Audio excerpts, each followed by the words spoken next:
Right, week 12, Washington versus Dallas. Dallas is favored by 10.5, and I'm going to take Dallas.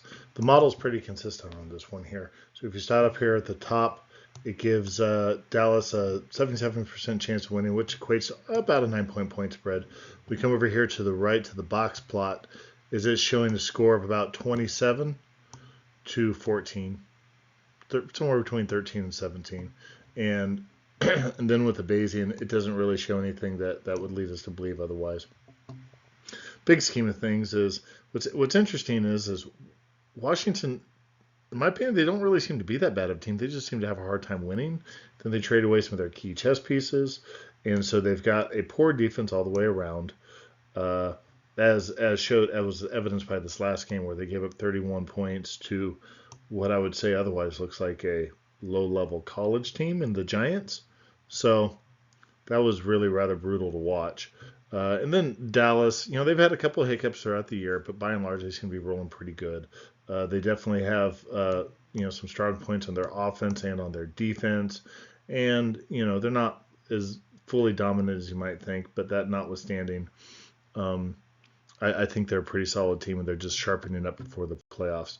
So I think Dallas, even with that big point spread, would seem to be pretty good. So when we go look at the performance tables, a couple things is that strong running game. Believe it or not, I mean Washington. I think this is where I think sometimes the garbage yards come into play. Is you might look and go, hey, look, they look a lot the same. I accommodate that using the Bayesian adjustment, but in this case, it doesn't really show that much difference. Let me phrase that.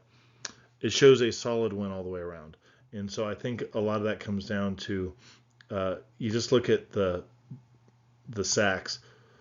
So Washington can't protect their quarterback. You see an awful lot of interceptions over here. Turnover or fumbles don't seem to be a problem, but then Dallas really does have a lot more explosiveness. So with that, it seems to explain a disparity between the teams. Um, it's kind of unfortunate that these teams are both as poor as they are, since this will be a fun Thanksgiving Day game. We'll see if that does change it. But by and large, Washington's been struggling this year, and I don't really see that changing. And Dallas, for the most part, has been pretty solid.